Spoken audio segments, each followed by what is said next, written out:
Welcome to Twists of Life, where every story has an unexpected turn. Stories of joy and sorrow, hope and redemption, just like the life we all live. Make yourself comfortable. It's time to begin.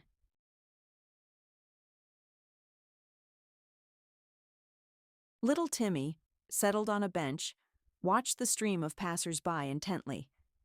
There were many people in the park. Some strolled leisurely. Others hurried somewhere.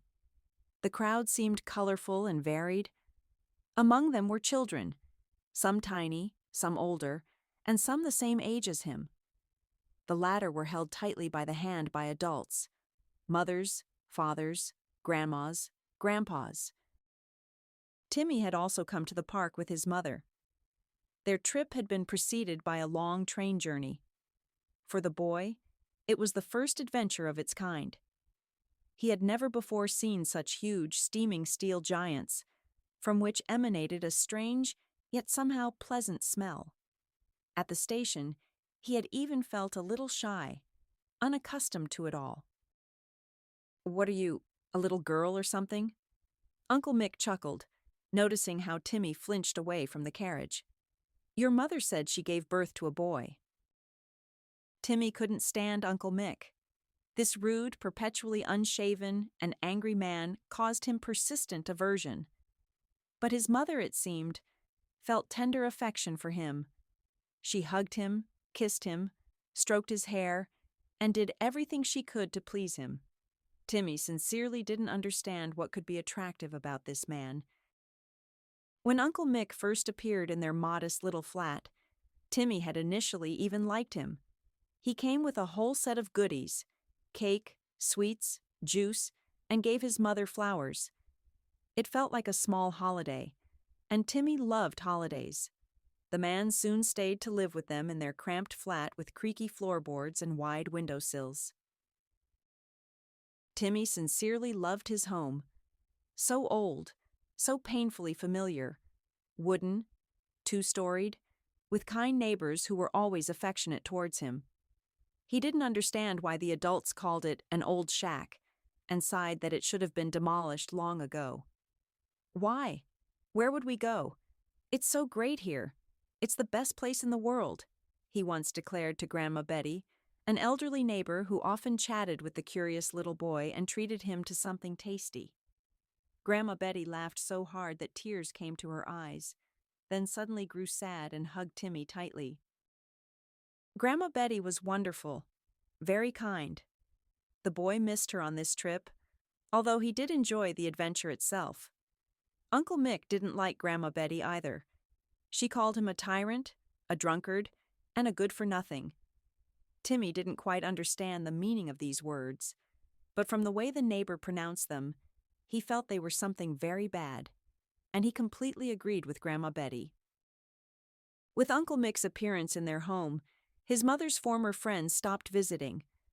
And perhaps that was for the best, because they would sit in the kitchen all night, laughing loudly, making noise, and sometimes even arguing, or even fighting. At such times, Timmy would hide under the bed, afraid of getting caught in the crossfire. It was scary and unpleasant. Uncle Mick drove everyone away. A relative calm settled in the house. But unfortunately, it didn't last long. The new cohabitant turned out to be much worse than his mother's friends. He constantly yelled at his mother and Timmy, was always dissatisfied with something, demanding unquestioning obedience. And soon, people started coming to the flat again. Only now, these were Uncle Mick's friends. Just as morose and angry as he was, Timmy was very afraid of them. It seemed to him that these people were capable of harming him or his mother. Sometimes Uncle Mick would just put Timmy out the door, saying, "Go play, you're annoying," and lock it behind him. The boy would try to explain that it was cold or raining outside, that he would sit quietly in his room and wouldn't bother anyone. But Uncle Mick was adamant, and his mother echoed everything he said. So the boy would wander around the empty yard for hours. It was good if Grandma Betty noticed him and took him in. In the old woman's flat, It was always clean and smelled of something delicious. And although Timmy loved his own home, looking at Grandma Betty's bright rooms, he understood. Their own dwelling was in perpetual disarray. There were no empty bottles lying around in the corners at the neighbors, no dust or rubbish on the floor. Along the walls stood cabinets filled with books. Timmy loved looking at the pictures in them. Grandma Betty had even started teaching him to read. Progress was quick. He was already putting letters together into words. It seemed like magic. Incomprehensible symbols suddenly acquired concrete meaning. But the lessons had to be interrupted. "We're leaving here tomorrow," his mother announced one evening. "I've already packed." "Well, there's not much to pack anyway." A hoarse voice came from the next room. It was Uncle Mick. "And where are we going?" Timmy asked. "To a better life," his mother answered evasively. "Somewhere where everything will be completely different." That night, Timmy couldn't fall asleep for a long time. Excitement wouldn't leave him alone. Thoughts swirled in his little head, and a sense of anticipation for something extraordinary settled in his heart. Something completely new was about to happen soon. The unknown was a little frightening, but the changes still brought joy. In the morning, Timmy was woken with difficulty. "Get up faster, or we'll leave and you'll stay behind," Uncle Mick barked, watching his mother's unsuccessful attempts to rouse her sleepy son. Timmy jumped up immediately. He knew Uncle Mick wasn't joking or threatening. He was quite capable of doing just that. The station greeted the boy with a noisy, attractive crowd. Timmy held his mother's hand tightly. However, her hands were occupied with bags. The little one was very afraid of getting lost in this huge stream of people. And then they went out onto the platform, and before the bewildered child's eyes appeared the train. Huge breathing heat, bright and menacingly puffing like a red-hot iron. Timmy saw a real locomotive for the first time. Of course, Grandma Betty's books had pictures of trains, but an illustration is one thing, and seeing such a behemoth in real life is quite another. The train simultaneously frightened and fascinated him. "What are you staring at like an idiot?" Uncle Mick roughly nudged the frozen Timmy. "Let's go," his mother agreed, and headed towards the carriage. Inside, it turned out to be even more interesting than Timmy had imagined. Uncle Mick and his mother settled on the lower bunks, and he was sent to the upper one. From there, it was very convenient and exciting to observe the life of the carriage. And what views opened up from the window! Timmy even fell silent for several hours, which was rare for him.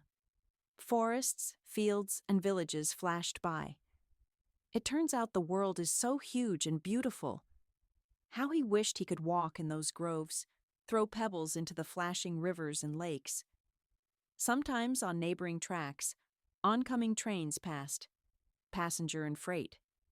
The most interesting ones were those carrying machinery. Timmy liked the clatter of the wheels. It was calming, promising adventures and new experiences. When it got dark outside and his mother told him to go to bed, Timmy lay and listened to this measured rhythm. It lulled the boy, tired from the abundance of new things, to sleep. In the morning, Timmy was woken by a long train whistle. At first, the boy didn't immediately realize where he was and was a little scared. Then he remembered everything, smiled, hung his head down, made sure his mother and Uncle Mick were sleeping peacefully on the lower bunks, calmed down, and stared out the window again. The train was speeding through wonderfully picturesque hilly terrain. The landscapes were mesmerizing, making his tiny heart contract with delight. Timmy suddenly felt a strong desire to take an album, pencils, and try to draw this beauty. Only he had neither an album nor pencils. All that was left at Grandma Betty's. She was the one who gave him such things, while his mother and Uncle Mick believed that children shouldn't be spoiled and that a 4-year-old child couldn't draw anyway. After some time, the adults woke up. All three slowly had a snack of bread and sausage, washing it down with tea from glasses in silver holders. It was very tasty, and then the boy was sent back to the upper bunk. "And sit quietly," Uncle Mick warned, "or they'll notice and kick you off. You don't have a ticket, you're riding as a stowaway." Timmy was frightened by these words and obediently climbed into his spot. He liked it up there, but his legs were already numb. He really wanted to walk through the carriage, look at the other passengers, meet someone, maybe even run a little in the narrow aisle. But Uncle Mick had made it clear. He couldn't. And what would happen if he disobeyed, Timmy didn't even want to think about. After a while, the train stopped. Timmy looked out the window. They were at a large, crowded station. Probably they had arrived in some big city. "Let's take a walk," his mother suddenly suggested. "Stretch our legs. The stop is long. We'll have time. Get some fresh air." "Great place," Uncle Mick approved. Timmy was very happy. Finally, he would go outside. He wondered what kind of city it was. What were the people like here? What were the streets like? Now everything would become clear. It was good that Uncle Mick wasn't coming with them. Timmy liked walking with his mother alone. Lately that had happened rarely. And now, such unexpected joy. At the station, his mother bought Timmy a delicious jam bun. The boy walked, holding her hand tightly, and looked around with curiosity. What a nice place. Passers-by smiled at the wide-eyed little boy. The sun shone brightly from the sky. Sparrows chirped. "Oh, if only we could stay here forever." Timmy sighed dreamily. His mother smiled somewhat strangely. Then they came to a park. There were so many amazing swings, so many wonderful slides. In his own city, Timmy had never seen such splendor. "Can I?" he asked his mother, looking at the bright playground. "Of course," his mother nodded. She sat down on a bench opposite and waved her hand, inviting him to go and have fun. Timmy dashed to the playground as fast as he could. He rode the merry-go-rounds and swings, went through rope mazes, jumped on the trampoline. His excitement knew no bounds. What happiness that he and his mother had come out for a walk in this wonderful city. There were many children around. They were laughing, playing tag. Timmy joined first one group, then another. Nobody chased him away. On the contrary, they were happy to have a new friend. And rightly so. The more people, the merrier. Finally, Timmy felt very tired and missed his mother. Besides, he was hungry. He wondered how much time he had spent on this wonderful playground and why he hadn't been called yet. It was time to go back. The boy ran to the bench where his mother had been sitting. But the bench was empty. On the next bench sat two old women watching their grandchildren. On the next one, a man with a stroller. There were no more benches near the playground. And his mother wasn't there either. How could this be? Where was Mom? What happened to her? Maybe she just went to buy water or a bun and would be back soon, and would even laugh at him for being such a scaredy cat. As long as she didn't tell Uncle Mick, or he'd tease him again. The boy perched next to the old women, who, engrossed in conversation, didn't pay him any attention. His mother had been sitting on this very bench, the one next to them. So she would come back here. How else? Time passed. The old women called their grandchildren and left. The other benches emptied too. There were almost no children left on the playground. It was getting dark.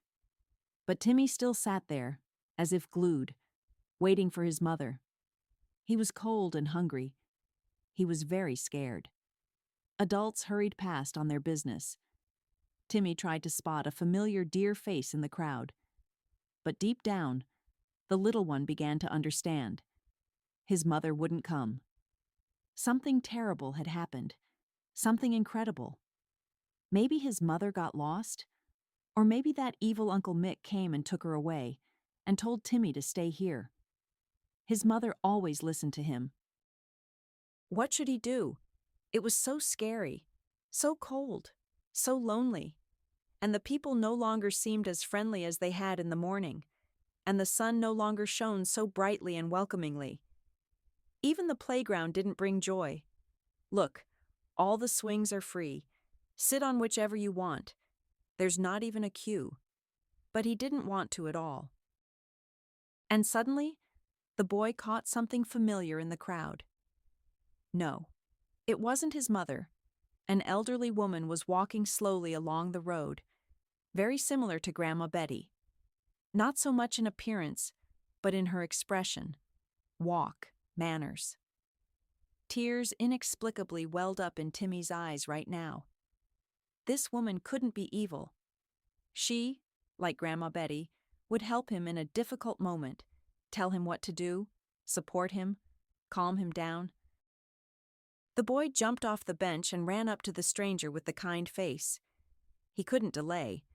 What if she walked past and disappeared into the crowd? "Hello, Auntie," Timmy greeted her first thing. Grandma Betty always said that politeness gets you everywhere and talked about the importance of good manners. "Well, hello there, little one." The woman looked surprised but very kindly. Her eyes were as blue and radiant as Grandma Betty's. This discovery gave Timmy confidence. "By any chance, do you know where my mom is? I'm really cold now, and I want to eat, and she's still not here." A flicker of alarm crossed the woman's face. She knelt down in front of the boy so their eyes were level. "Little one, are you lost?" "I don't know, honestly," Timmy replied. "But I think it's not me who's lost, but Mom. I stayed where she left me, but she's nowhere to be found." Eleanor Vance was delayed at the clinic. Her blood pressure had been bothering her lately, so she had to visit the doctors. "Age, what can you do?" the local doctor said, shrugging, as she wrote out another prescription and referrals for tests. Age, yes, she wasn't a girl anymore. A whole year retired. It was hard to believe. Eleanor Vance had worked as a seamstress her whole life. She worked at a large factory in several shifts, at private enterprises, and took orders at home. Very difficult times were in the past, when there was barely enough money for food. Eleanor Vance still remembered the despair of those days. It was then that the incident occurred for which she blamed herself her whole life. Sometimes it seemed that her conscience had calmed down, that she had managed to convince herself of the inevitability of that action. But then the guilt would return and press down with renewed force. Outwardly, Eleanor Vance remained calm and even cheerful. No one suspected the heavy thoughts that tormented her. She and her husband rarely recalled what had happened. Eleanor Vance suspected that he too suffered deeply inside. At least, a hidden sadness was often visible in his eyes. Of course, something like that is impossible to forget. Those were the harsh 90s. Eleanor Vance was always at work, working 2 shifts. She returned home in the evenings exhausted, without strength. Her legs, back, and arms literally ached with fatigue. Her eyes watered. They were paid pennies for this hard labor, and even that was regularly delayed, citing economic difficulties. "If you don't like it, write a resignation," the director would tell the dissatisfied. "There's a queue for your place." And it was true. Enterprises were closing. People were left without means of subsistence. Eleanor Vance understood that she wouldn't find another job in the city and endured it. She worked overtime, came in on weekends. She returned home squeezed like a lemon. And in the small flat they rented from a very strict old woman, their 2-year-old Sarah was waiting for them. Her husband usually managed to pick up the little girl from kindergarten by the time Eleanor Vance returned. He had recently lost his job. A promising engineer was now scratching out a living with odd jobs, driving a taxi in the evenings, unloading trucks, helping on construction sites. He wasn't laid off, but finding a new permanent job proved almost impossible. Her husband was no longer chasing qualifications. He was looking for an electrician position. His education allowed it. But times were like that. there was no work. So he scraped by. The parents of both spouses couldn't help. They themselves were barely making ends meet and were already elderly. Both Eleanor Vance and her husband were late children in their families. The situation was desperate. But Eleanor Vance remembered those times even with some warmth. She and her husband were young and loved each other very much. Then it seemed that everything would work out, that the financial difficulties were temporary. Nearby was their adored daughter, who delighted them with new discoveries every day, and most importantly, they hadn't yet committed the act for which they now suffered guilt. Their conscience was clear, so life was easier then, despite the lack of money. Eleanor Vance remembered well the day she found out she was pregnant again. Lately, she hadn't been feeling well. At first, she blamed it on lack of sleep, nerves, poor nutrition. But then she finally went to the doctor after work. "You're pregnant," the doctor said after the examination. "About 12-13 weeks. It's strange you didn't notice earlier. It's not your first time." Eleanor Vance sat as if struck by lightning. Of course, she felt that something was wrong with her body, but she attributed it to stress and hard work. Without hesitation, the woman immediately wanted to schedule a termination. She remembered perfectly how happy she had been about her first pregnancy. Now she felt only fear. She clearly understood that their family, on the verge of survival, couldn't afford another child. Somewhere deep down, she really wanted to be a mother again, to experience that wonderful feeling. But now it seemed impossible. "What termination?" the doctor asked tiredly, irritation in his voice. "Did you hear the term? It's too late now. You'll have to give birth." Eleanor Vance barely made it home. Her temples pounded. Tears welled up in her eyes. A mix of feelings battled in her soul, from unconscious joy to despair. And thoughts. They performed some kind of mad dance in her head. Her subconscious frantically searched for a way out. Find a folk healer to get rid of the fetus? Scary? Dangerous? Try working from home to feed the growing family? Unreliable, difficult with a big belly, and then with 2 children. Eleanor Vance was so lost in her thoughts that she started to cross the road against a red light. The indignant honk of a car brought her back to her senses. She needed to pull herself together, talk to her husband. He was the man. Let him decide. Eleanor Vance remembered well the look of fear and despair on her husband's face when he learned about the pregnancy. She probably looked the same at the doctor's. "Well," her husband said uncertainly, "since it happened, we'll have the baby. I think I found work in a workshop. You know, the guy in the garage who reupholsters furniture. Plus, I'll work nights. We'll manage somehow, since it happened." Her husband hugged Eleanor Vance, trying to comfort her. Then he got ready and slipped out of the house. A freight train was arriving at the station today. They needed loaders.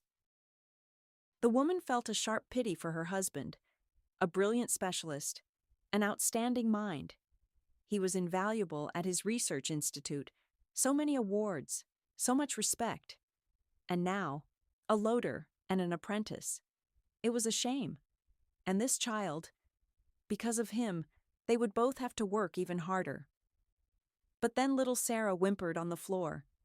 Usually she could play by herself for hours, and suddenly, tears. The woman touched her forehead. It was hot. And Eleanor Vance took care of her daughter. All other thoughts and problems receded for a while. This second, unwanted pregnancy was very difficult. Eleanor Vance often felt unwell, nauseous, dizzy, her vision blurred. All this, of course, affected her work. It's not easy to fire a pregnant woman, but the director forced her to write a resignation letter. "I don't need workers like you, constant sick leave. You don't meet quotas. If you don't write it, I'll fire you under the article, and then you won't find work anywhere." Money became even scarcer. Her husband tried his best. He worked in the workshop, took any odd job, but there was a catastrophic lack of money for living, and now the baby was coming soon. Eleanor Vance felt nothing for the infant stirring under her heart. She had waited for her daughter with love, talked to her, sang songs. But she considered the younger one a burden who had decided to ruin their lives. She scolded herself for these thoughts, but she couldn't help it. And only just before giving birth, when it was time to prepare the layette, Eleanor Vance softened a little. She was sure she was expecting a son, and so she sewed him several wonderful blue suits, rompers, and stitched diapers with airplanes. Looking at these tiny things, the woman felt some warm feelings for the belly dweller, as her husband jokingly called the baby, for the first time. He, on the other hand, was looking forward to him, making plans, and even finding the strength to be happy, although he was very tired. The baby was born on a stormy November night. In between contractions, Eleanor Vance heard the wind hitting the windows and the cold rain drumming. Finally, a wrinkled, crying red creature was placed on the exhausted woman's chest. "It's a boy," the midwife said indifferently, and hurried to another woman in labor.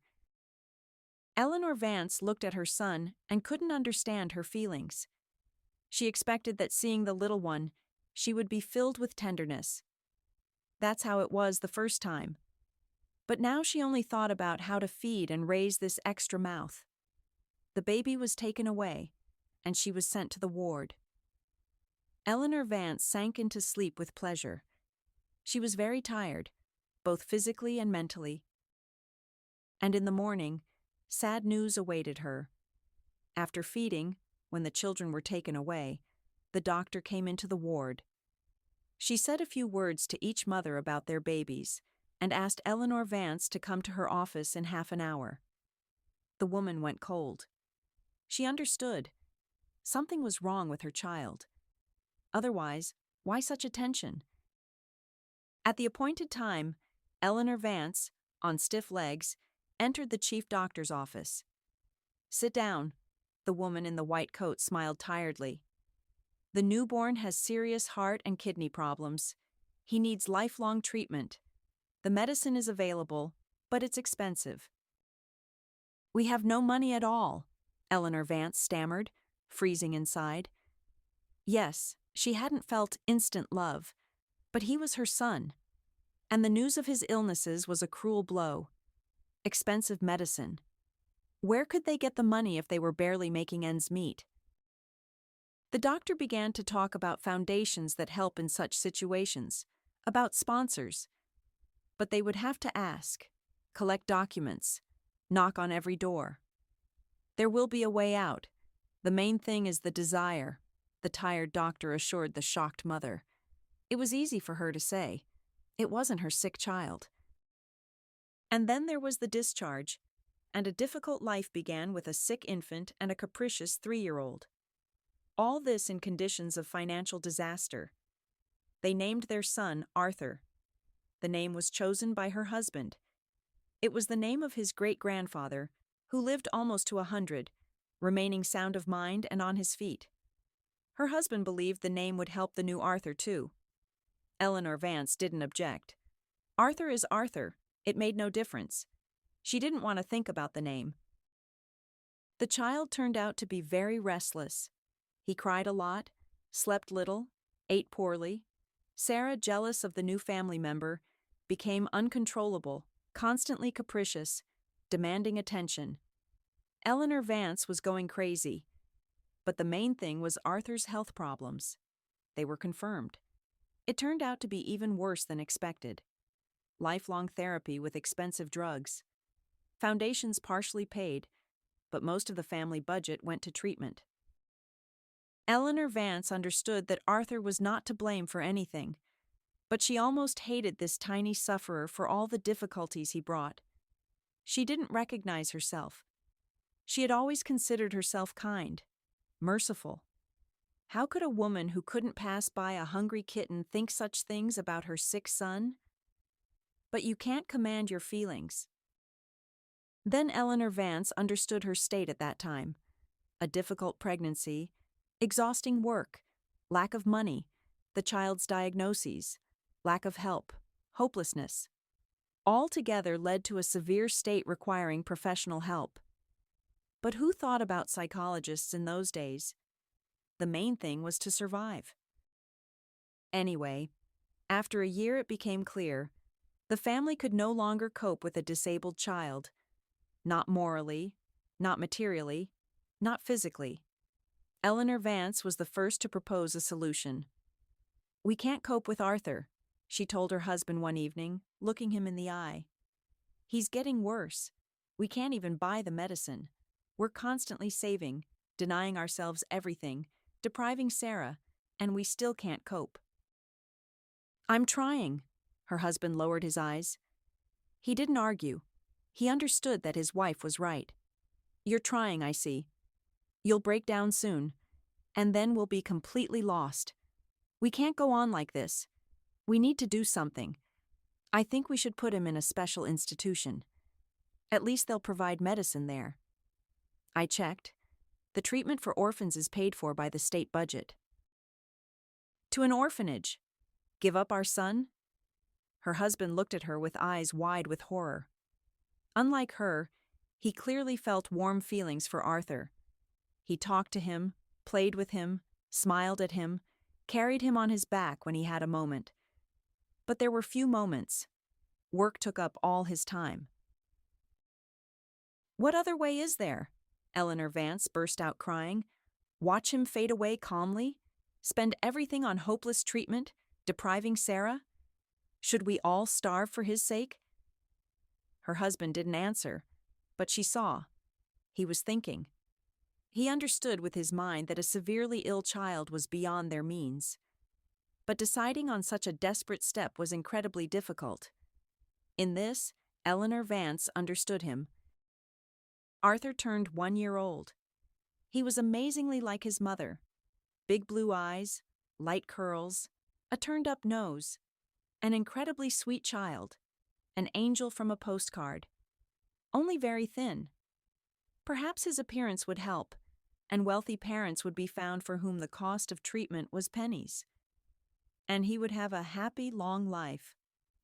But they couldn't afford it. That was obvious. A rented flat. No stable job. Arthur wasn't the kind of child you could send to kindergarten at 2 and go back to work. He needed constant attention and care. No employer would agree to endless sick leave. And it was terrifying to think what would happen to the child without therapy. They couldn't provide him with decent treatment. There was only one way out. Her husband initially tried to take the situation under control. He found another part-time job, wasn't home for days on end. But in the end, he too understood that it was time for decisive action. Eleanor Vance remembered well the morning they arrived at the orphanage. The special institution was in the neighboring region. They had arranged with the director in advance.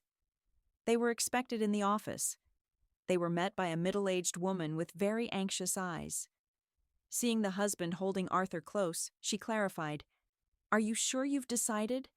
There won't be tears? Accusations?" "Yes, we've thought it all through. There's no other option," Eleanor Vance answered confidently. She wanted to get it over with quickly. The little one was smiling, happy about the trip with Mom and Dad, looking trustingly at Eleanor Vance. It was unbearable. "All right," the director sighed. "The papers are ready. Read and sign them. The child will be taken now." At these words, the father instinctively held Arthur tighter. Eleanor Vance also reached out to the little one, but stopped herself. Everything was decided. It would be better this way, both for them and for their son. Soon, only the adults remained in the office. Arthur was taken by a nanny. She managed to cast a judgmental glance at Eleanor Vance. She endured it calmly. Anyone who hadn't been in such a situation had no right to judge. Life went on. To avoid questions from neighbors, they rented another flat in a distant district. Eleanor Vance went back to work. It seemed easier. But the thought of the abandoned little one, of course, tormented both of them. Husband and wife tried not to talk about the act, silently stewing in their feelings. Eleanor Vance gave herself reasons every day. Arthur was receiving treatment. They were raising their daughter properly, not depriving her. Her husband wasn't overworking himself. He looked like a person again. It was better for everyone this way. And yet, at night, she often couldn't sleep, trying to imagine what it was like for Arthur in the orphanage. Was he well fed? Was he mistreated? Maybe a rich family had already adopted him. Her husband also worried, tossing and turning without sleep, but remained silent. He tried to lose himself in work. The workshop in the garage turned into a large firm. He had to work a lot, but the pay was good. Things were also going well for Eleanor Vance at work. The economic situation in the country changed. Money appeared. They bought their own flat, then a car. Now they went to the seaside every summer. Sometimes Eleanor Vance thought, if Arthur appeared now, the thought of giving him up wouldn't even cross her mind. Now they could buy medicine, have an operation. Apparently her husband thought the same thing, because one day when Sarah was asleep, he decided to talk. How old is our son now? 10 years old, almost 11, the woman answered quietly.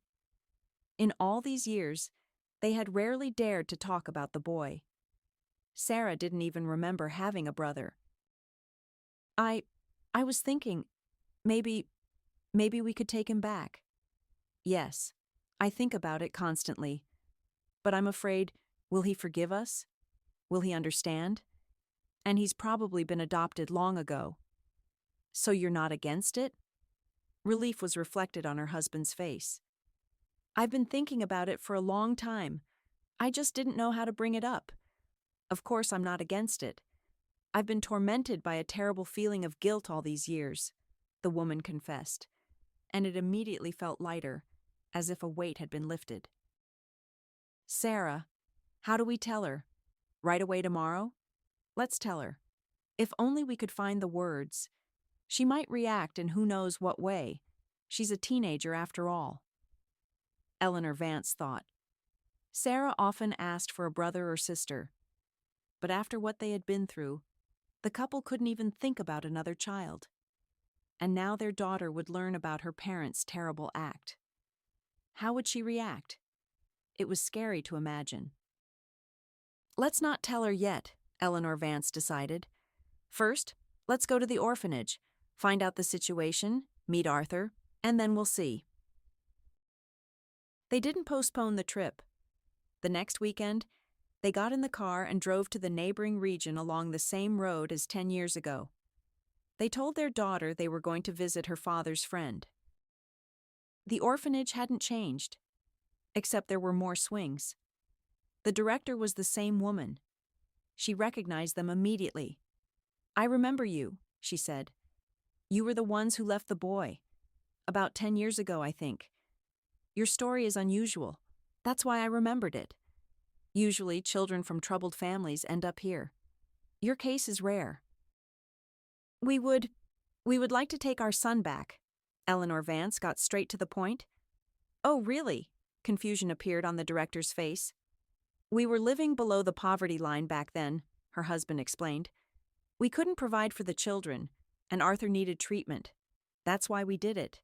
Now everything has improved and you decided that the orphanage was just temporary storage? Bad situation? Handed over to the state? Then changed your mind and took him back? The director didn't hide her irritation. You shouldn't judge us without having been in our shoes, Eleanor Vance warned. She wanted to say a lot, but held back. They depended too much on the director. It was foolish to anger her. You won't be able to take your son back. He's not with us anymore. Where is he? Eleanor Vance jumped up. Where is Arthur? I cannot tell you that, the director replied dryly. Please, leave the office. Why won't you tell us? Is it an adoption secret? At least give us a hint, the father persisted. convinced he would leave with his son.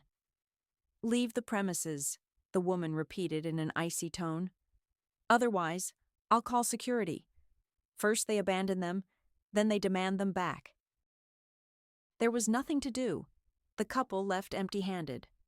On the porch, a nanny approached them. A full-figured elderly woman with kind, sad eyes. "Are you Arthur's parents?" she asked with sympathy. "Were you the ones who left him here because you couldn't afford to treat and feed him?" "Yes, we are those villains," her husband replied. "Why villains? Don't listen to the director, she's mean." "Do you know anything about Arthur?" Eleanor Vance looked at her with hope. "I do," the old woman sighed sadly. "The little boy was his mother's spitting image. Blue eyes, light hair. He was a handsome one. What happened to him? Where is he?" "I have nothing good to tell you." The nanny lowered her eyes. "He's not alive.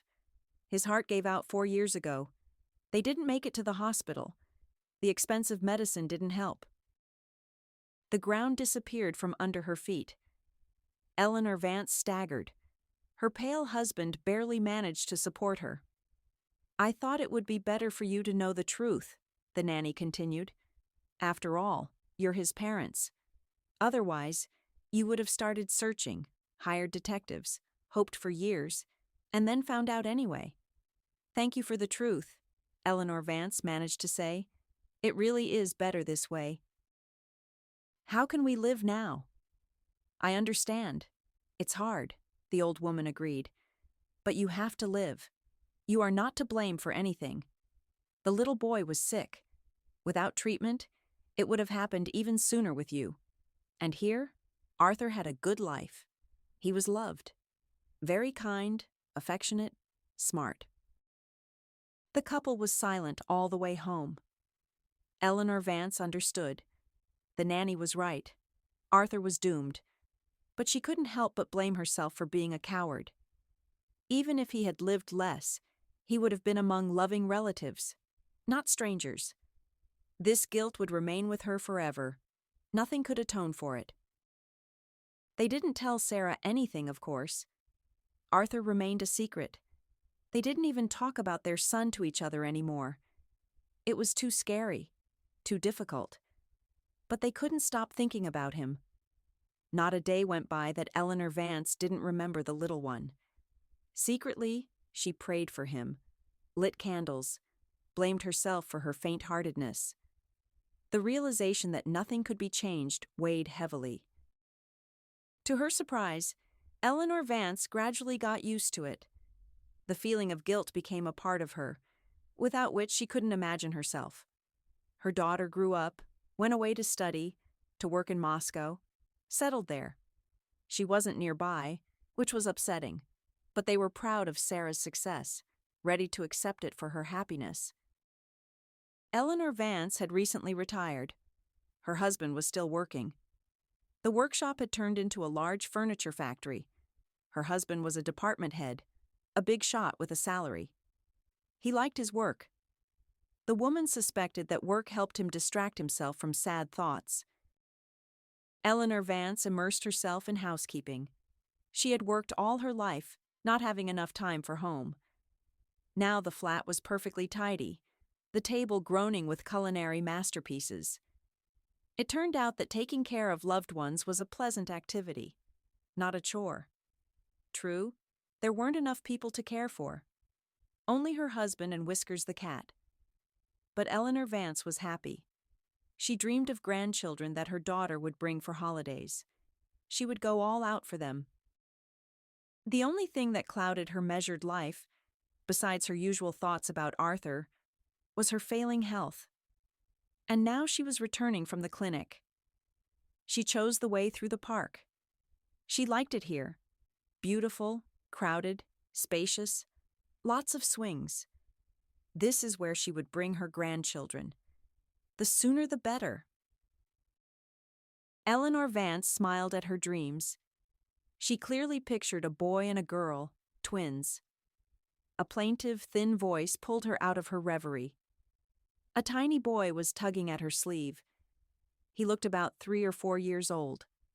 Wide-open blue eyes, a turned-up nose with freckles, light curls escaping from under his hat. An angel from a picture, only thin. The child reminded her astonishingly of Arthur. Eleanor Vance had seen her son at 1 year old, but she had no doubt. At 3 or 4, he looked exactly the same. Her heart painfully constricted. She had to take a deep breath. The child spoke again, and his words made her start. The boy clearly needed help. "I'm cold, I'm hungry, and Mom's still not here." The little one looked bewildered, scared. He looked at Eleanor Vance with eyes full of hope. The woman took his hand firmly, and they slowly walked around the park several times looking for his mother. The boy, who introduced himself as Timmy, diligently looked around, but he didn't see his mother. "Let's go to the station," Eleanor Vance decided. "Maybe Mom put out an announcement." Holding the little one tightly, she found the duty booth. The man in uniform assured her that there had been no missing person announcements today. No one had been hit by a train. The day had been quiet. "And what should I do with him now?" Eleanor Vance asked, bewildered, nodding towards the frightened little one. "What to do? The police have children," the duty officer replied. "There are often homeless people, orphanage kids at the station. This one didn't run away from an orphanage." "Evil," Eleanor Vance replied. The indifference annoyed her. The woman called a taxi and went to the police station. The child fell asleep sweetly on the way, trustingly laying his head on her lap. Eleanor Vance stroked his curls and was amazed at the resemblance to Arthur. Maybe it wasn't a coincidence. What if fate had sent a chance to atone for her guilt? Timmy was abandoned, that was obvious. Brought from afar, left on the playground. Eleanor Vance didn't even condemn the parents. Who knows what situations happened, she knew. True, the mother acted carelessly, leaving her son in danger. Who knows who might find him? Bad people, dogs. Perhaps the bewildered, desperate woman just didn't think. Eleanor Vance was sure that only extreme need could have prompted such a step. Anyway, the little one was unwanted. Most likely, an orphanage awaited him. Maybe she could take him. Become parents with her husband? Rather, grandmother and grandfather. Her husband definitely wouldn't object. But Timmy wasn't given to Eleanor Vance. The boy was taken to the hospital for examination, then to a boarding school. His mother was declared missing. Eleanor Vance talked her husband's ear off about the foundling at home. The next weekend, they went to visit him in the hospital. Timmy was happy, hugged Eleanor Vance as if she were family, and shook her husband's hand in a businesslike manner.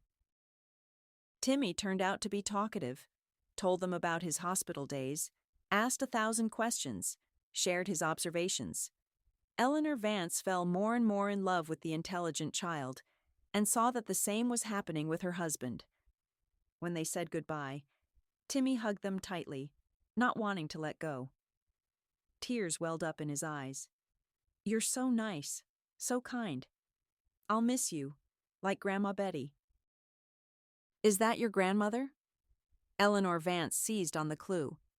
Perhaps there was a relative. "Our neighbor from the shack," Timmy replied. Eleanor Vance sighed. "Just a neighbor." From then on, Eleanor Vance and her husband often visited Timmy, first in the hospital, then in the orphanage. The woman repeatedly asked the director to give him into their custody. She imagined how good Timmy would be with them. They would surround him with care, love, take him for walks, feed him goodies, read books. But while the investigation was ongoing, there was no question of that. And then Timmy's mother was found, in a city by the sea, where she had decided to start a new life. Young orphanage graduate Chloe was enjoying freedom and sea landscapes. She didn't need a child. She easily left him in the park. That's what her cohabitant Mick advised. The man, twice her age, a father of many children, suggested, "If you hand him over to an orphanage, You'll have to pay alimony. But this way, he just got lost. How many like him are there? Chloe and Mick even put out a missing person announcement, but staged it 1,000 kilometers away. Chloe received a real prison sentence for abandonment in danger. In the women's colony, she wrote a refusal. Now Timmy had the status of an orphan. And Mick got off with a slight scare, which seemed unfair. After all, he was the one who put the idea in Chloe's head. But for some reason, he wasn't charged with complicity. Eleanor Vance and her husband didn't hesitate for long. Both sincerely loved Timmy and were happy to take him into the family.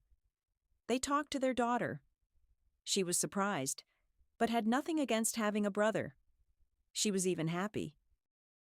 However, the guardianship authorities refused. "Why would you take such a young child?" the woman in glasses explained, looking at them with pity. "Your age isn't right, nor is your health. We are not allowed to give him to you because of your age, even if you have the conditions." They returned upset. They had already made plans for a children's room, clubs, and now this. What should they do now? How to tell Timmy that they wouldn't take him, as they had promised? Why had they given him hope? Why hadn't they gone to the guardianship authorities first? It was foolish. They continued to visit Timmy. They brought gifts, went for walks. The little one had become family. How could they give up? It was impossible. "I need to talk to Chloe, Timmy's mother," Eleanor Vance declared one day. "Why?" her husband asked, surprised. "Maybe she'll write a statement saying she's giving him to us." "Timmy is nothing to her," her husband reminded her. "She refused him. She has no right to make decisions." "But maybe I'll learn something else important? I want to help Timmy. When I imagine him spending his whole life in an orphanage. I understand. My heart aches too. I just don't see how meeting the birth mother will help. But I feel I need to see her." Suit yourself. Eleanor Vance found out where the colony was. It wasn't close. A 2-day train ride to northern Stepnovsk. A gloomy place. Morose staff, gray walls, an oppressive atmosphere. A silent woman in uniform led her to the visiting room after the search. It resembled a living room. A sofa, armchairs, a bedside table, a carpet. Soon, Chloe was brought in. Very young, thin, swarthy, with angry black eyes. "Who are you?" she asked suspiciously. "I don't know you." Eleanor Vance introduced herself, told her how she found Timmy. "Oh, so it's because of you I'm here?" Chloe smirked. "If not me, others would have found him," the woman remarked. "There were Roma people wandering around. I hoped they would take him. They need little ones to beg, especially since Timmy has a Slavic appearance. People give more to such children." Eleanor Vance felt anger boiling up at this shameless girl. How could such a selfish mother have such a wonderful little boy? Maybe he took after his father. He certainly didn't look like her. "Where is Timmy's real father?" Eleanor Vance asked, suppressing her irritation. Timmy's fate depended on this girl. It wasn't worth angering her. "Father?" Chloe snorted. "Lives somewhere, got married. Seems like a daughter was born. Mark was quick about it, and he swore he loved me, asked me to come back with Timmy, begged me to let him see him." "Tell me more," Eleanor Vance's hope flared. "It was unlikely. But what if Timmy's father was a decent person who would take him?" "What's there to tell?" Chloe grumbled, and then brightened up. "Okay, I'll tell you, but not for free." "How much?" Eleanor Vance asked. The girl thought, not wanting to sell herself short. "About 5,000? I think that'll do." Eleanor Vance hid her relief. "All right," she agreed, as if reluctantly, and took out half the sum. The rest later. "Okay," Chloe cheered up. "The story isn't original, but it's long. So, make yourselves comfortable and listen." Chloe grew up in an orphanage. A difficult childhood. Hunger, cruel caregivers, humiliation, beatings.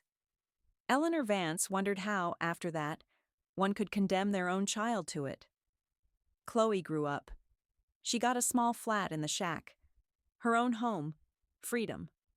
True, no one called her for dinner. She had to earn it. And Chloe didn't like to work. The young, attractive graduate quickly figured out how not to starve. She learned to live off her admirers. One day she met Mark, a former college classmate.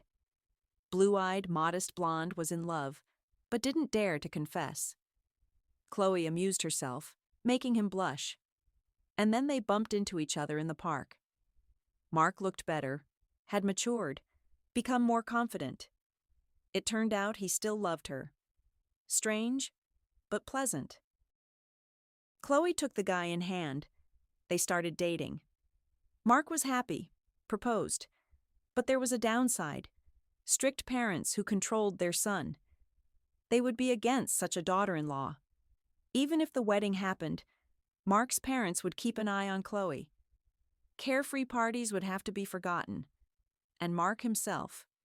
Nice-looking, reliable, but boring. To become his wife meant dedicating herself to family, to domestic life. No, that wasn't for Chloe.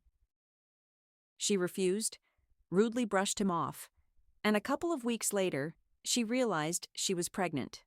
By Mark. She wanted to have a termination, but she waited too long. The hospital refused. What to do? No money, no job. An acquaintance advised her to have the baby. Don't miss the chance, she instructed. You'll give birth. Allowances will start coming in, and you'll shake down the father for money. Chloe thought about it. The prospects weren't bad. True, she didn't imagine what a child was like.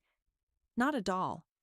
She realized that motherhood was a punishment, hard labor, very quickly. The boy was born healthy, calm, according to others. But he turned his mother's life into a nightmare. He constantly cried, demanded food, attention. Unbearable. Mark at first only helped with money. Chloe didn't allow him to see the baby. She didn't know why herself, maybe just out of spite. She liked feeling powerful. But later, when the infant wore her out, she needed physical help. The young father gladly spent time with him, changed diapers, took him for walks, while Chloe rested. Then Mark started taking Timmy for overnights. He lived separately from his parents.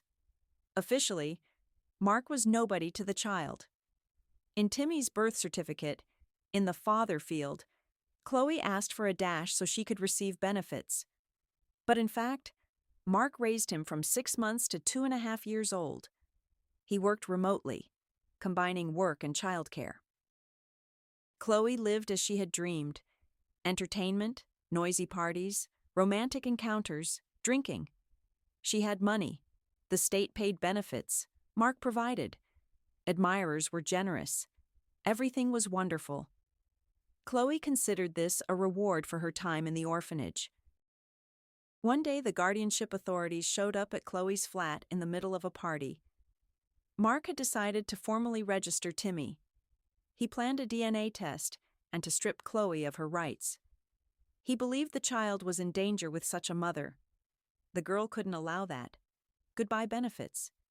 She made a scene with Mark, took her son, and forbade him from appearing.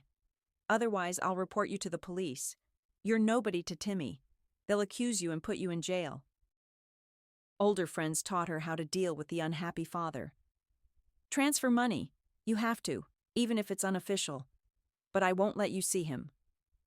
Mark tried to reconcile. It was clear he had become attached, that he loved the boy. But Chloe was unyielding. She didn't need problems from Mark. Timmy grew up. There were fewer problems. She could let him out in the yard for a few hours. The neighbors complained, but Chloe didn't care about their opinion. A little over a year passed. Timmy had almost forgotten Mark. He also didn't remind her, but he transferred money. From mutual acquaintances, Chloe learned that Mark had married and they were expecting a child. The news upset her. Her own reaction surprised her. She didn't think Mark's personal life mattered, but she had long been sure that he loved her and Timmy, ready for anything. She could wrap the guy around her little finger. And then this. Well, fine. A new love appeared in Chloe's life. Mick, a shift worker. Old enough to be her father, but strong, confident, with money. With someone like that, you wouldn't be lost. True, Timmy was a hindrance. He needed to be fed, clothed, treated. He asked 1,000 questions, demanded attention. A lot of money was spent. Mick suggested getting rid of the boy. A suitable opportunity arose. The couple decided to move to the seaside. Mick had friends there. The journey was long. The boy could get lost. Chloe didn't object. Motherhood burdened her. She could have given him to Mark, but then he would have won. And Mick advised against it. You'll remain the mother. Alimony debt will accumulate. Chloe didn't want that fate. So she didn't hand him over to the orphanage. Her details would remain if she registered him, and she'd have to pay. Mick's plan appealed to her more. Leave him at the station in one city, report him missing in another. No one would find the ends. How wise it seemed then. Chloe was sure it would work. But it didn't turn out that way. The negligent mother was found. Now she was here, in the colony, serving her sentence. They hadn't foreseen this. And he turned out to be a scoundrel, Chloe hissed. That Mick, when they pressured him, he blamed everything on me, stayed clean himself. But it's okay. I'll get out. I'll get revenge on that lowlife. Thank you for your honesty, Eleanor Vance thanked her. You've had a difficult life, and yet you have a flat. You could have had a job. The father helped. I can't understand how you could abandon such a miracle. Well, take this miracle for yourself since you're so good, Chloe replied irritably. I'm not that good. Eleanor Vance shook her head. I made mistakes too. And they won't give Timmy to me. They say I'm old. Well, let them. He lives in an orphanage. I grew up there myself and I'm fine. Eleanor Vance said goodbye to Chloe and left the building. A plan to save Timmy had formed in her mind. If she understood correctly, the boy's father was a decent man. She knew his name, the city, Orlovsk. Approximate age, place of study. Finding him wouldn't be difficult. And then, depending on the circumstances. But finding Mark was necessary. Returning home, the woman actively set about searching. She started with social media. She checked Chloe's friends and friends of friends. There were many Marks, but none fit. She placed an announcement in a local news group, briefly describing the situation. The result was unwanted. Jokesters started calling. At first she answered with hope. It seemed the father was found. The boy was saved. But soon she scolded herself for her rashness. Calls came at inconvenient times, interrupting, irritating her. In despair, she confided in her daughter. Mom, why didn't you consult with me? Sarah reproached her. I didn't want to distract you. You have enough worries. Delete the announcement before they drive you crazy. We need to hire a detective. I'll handle it. Is it expensive? Not as much as it seems, but it's reliable. But they didn't have to turn to detectives. Mark called himself. In the evening, Eleanor Vance deleted the announcement, and the phone rang. I'm calling about your message, a quiet male voice said. Eleanor Vance thought it was another joker. She answered dryly, Yes. I think it's about my son. My name is Mark. His is Timmy. His mother didn't let me see him. They disappeared recently. Everything fits. What's the mother's name? The verification question. Chloe, please tell me. Is Timmy all right? It seems it's you, the woman concluded. Answer one more question to be sure. There were a lot of jokesters calling. Of course. I want to know if it's him myself. What does he look like? How old is he? Describe him. Timmy is almost 4. Big blue eyes, light wavy hair, a turned-up nose. Smart for his age, picks everything up, loves strawberry ice cream, animals, asks questions. Curious, and quite. I understand, Eleanor Vance smiled. You know your son well. You love him. Where is Timmy? Is Chloe not with him? The boy is fine. He needs help, the woman replied. Something unpleasant happened. The child is in a shelter. A wonderful boy. I wanted to take him, but the guardianship didn't approve. Said I was old. I really wanted to help, so I found you. You can't imagine how grateful I am. Mark's voice trembled. I'm leaving as soon as possible. Write down the address, Eleanor Vance suggested. We need to meet, talk. It would be good if we went to see the boy together. He's forgotten you. He was a baby. But he's used to me. He trusts me. Let's go together. Wow, Mark was surprised. You know such details? I really took care of the child myself for 6 months. Chloe had no time for him. I went to see Chloe, talked to her. Otherwise, I wouldn't have found you. Eleanor Vance really wanted to see Mark before meeting Timmy, to make sure he was reliable, decent. She went to meet him at the station. She recognized him immediately. The young man was astonishingly like Timmy. Or rather, the boy was like his father. Mark didn't arrive alone. In his arms was a little girl, about a year old, probably Timmy's sister, just as blue-eyed, fair-haired. Beside him hurried a pretty young woman, trying to keep up. Eleanor Vance rushed to meet this beautiful family. From afar, she understood. Timmy would soon be in good hands. If only they would give him to his father. He would be happy with him.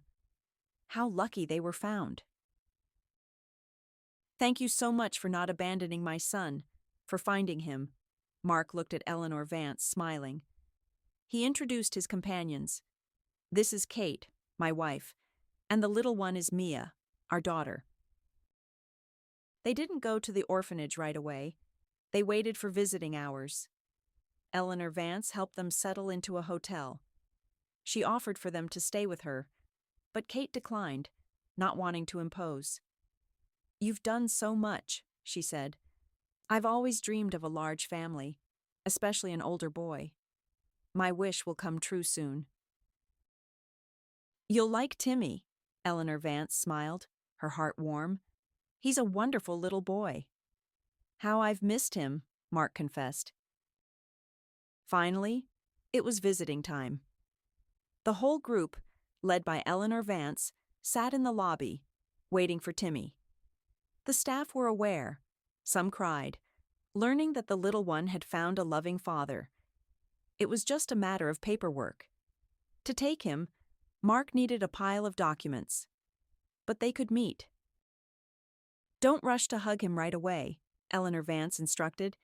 He might get scared. He probably doesn't remember you. I understand, Mark nodded. He was just a baby when Chloe took him.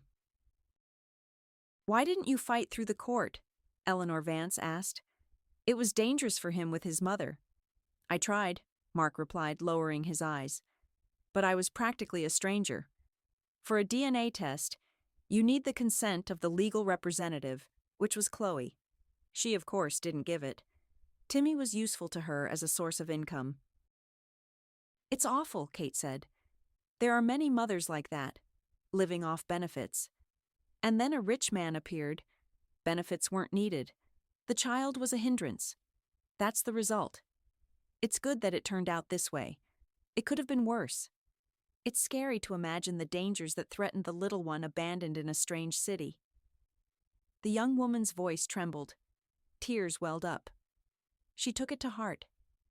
She would soon be a wonderful mother, loving, caring. You are Timmy's guardian angel, Mark smiled, looking at Eleanor Vance. I have a child myself, Kate stroked her daughter, who was sleeping on her lap. And I don't understand how someone could do that. Eleanor Vance silently shook her head. She completely agreed.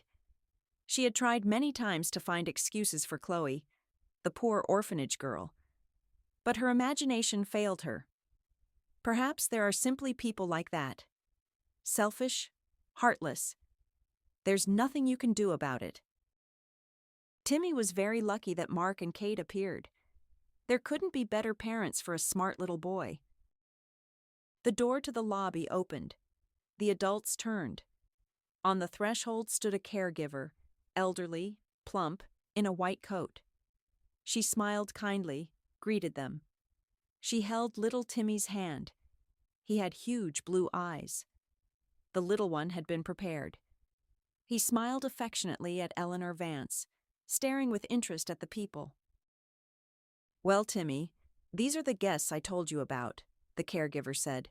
"Go on, meet them." The boy ran up, looked cheerfully at Kate and Mark. They were smiling. "So you're my new friends?" Timmy asked seriously. "It's great you came. I was waiting." Then Mark and Kate, despite the warnings, couldn't restrain themselves. They hugged the boy from both sides, enclosing him in a cocoon of caring hands. The boy stood there, blinking his eyes in surprise, smiling. Then, when the emotions subsided, an exciting conversation began. Timmy, as usual, showered them with questions. He was interested in the future, the city he would move to, what his room would be like. He declared that he was fascinated by Mia and offered his help in raising her. He importantly announced that he had experience, only he knew how to play properly with the smallest ones in the orphanage. The little girl also took a liking to the cheerful boy. She smiled a toothless smile, reaching out her hands. 2 hours flew by unnoticed. Eleanor Vance's heart sang. Everything turned out even better than if she'd been allowed to take Timmy. Yes, she had become attached, but now he had young parents and a little sister. And most importantly, his own father. No one can replace a blood relative. Orlovsk was preparing for the new year. The streets were decorated with garlands. Shop windows beckoned with discounts. Eleanor Vance decided to walk to Mark's house. Her bags weren't heavy, just things for a couple of days. She arrived. The gifts felt pleasantly heavy in her hands. She had enjoyed choosing them. After that meeting, Timmy didn't stay in the state institution for long. Knowing Mark's unusual story, everyone was accommodating. The administration, the guardianship authorities, the staff. The DNA test was ready in the shortest possible time, confirming the obvious. The documents were collected quickly. A psychologist worked with Timmy, explaining that he would live in a family. The boy quickly accepted Mark as his father, but he called Kate Auntie for a long time, although he became attached to her with all his heart. The woman gave him a lot of attention, love, and affection. With her, he blossomed, became calmer, more confident.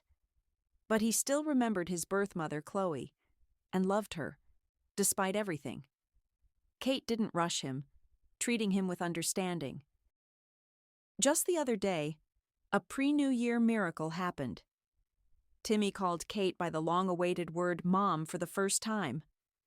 I felt so warm, so light. Kate shared her joy with Eleanor Vance. They often talked on the phone. Of course, Eleanor Vance kept in touch. Timmy had brought them together, connected them with an invisible thread. The elderly woman was grateful to fate for meeting Mark and Kate. Now she had true friends in her life. Yes, they became friends, despite the age difference. It was easy and fun to be together. Eleanor Vance regretted that Timmy's family lived far away. Mark and Kate missed her, constantly invited her to visit. And so she packed, bought gifts, and came. She wouldn't stay for the holiday itself. She would return home. Sarah had promised to come for the new year, hinting that she wouldn't be alone.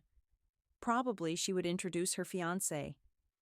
And then grandchildren wouldn't be far off. Soon little ones would appear in Eleanor Vance's life in addition to Timmy and Mia, who had already become like family.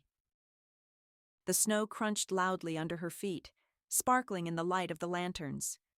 Here was the right house. They were waiting for her there. Timmy would rush to hug her from the doorway, showering her with questions. He would ask about the train, the journey. They were met warmly. The table was set. Aromas of baking came from the kitchen. The evening was warm, heartfelt, cheerful. Eleanor Vance enjoyed chatting, listening to stories about the little ones. Life with such tiny ones couldn't be boring. The young parents looked tired, but very happy. Our family became complete thanks to Timmy, Kate confessed. With his arrival, I understood that we were missing exactly such a boy. Mark looked at his wife with tenderness. He was grateful for her attitude towards his son. The man was lucky. People like Kate are rare. Then Eleanor Vance played with Timmy and Mia, built towers, had a tea party for dolls, swung them on the swings, enjoying their laughter. Before bed, she read a fairy tale. Both listened, even tiny Mia. She was at a sweet age now, trying to imitate her brother like a little monkey. Afterwards, Eleanor Vance lay on the sofa in the guest room, smiling. The household was asleep. The clock ticked in the flat. Sleepily, quietly, peacefully. She was used to being tormented by thoughts of Arthur before sleep. She tried to imagine his life in the orphanage, without love, whether he was mistreated. It weighed on her, prevented her from being happy. But now it was easier. Memories of the terrible mistake no longer tormented her so much. Timmy had miraculously healed the old wounds. No, the guilt hadn't gone away.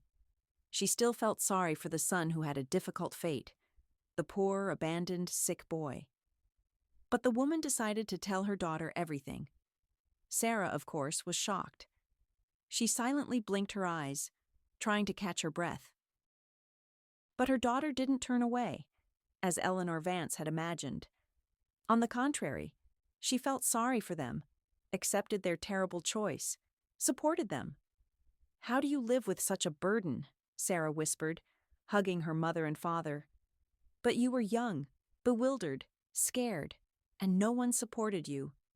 My poor darlings." Yes, the tragedy with Arthur would remain forever. But life had become easier. A chance had appeared to save a child astonishingly similar to her son, and she had taken it. Now Timmy was in a loving family, and in Eleanor Vance's soul, there was joy and peace,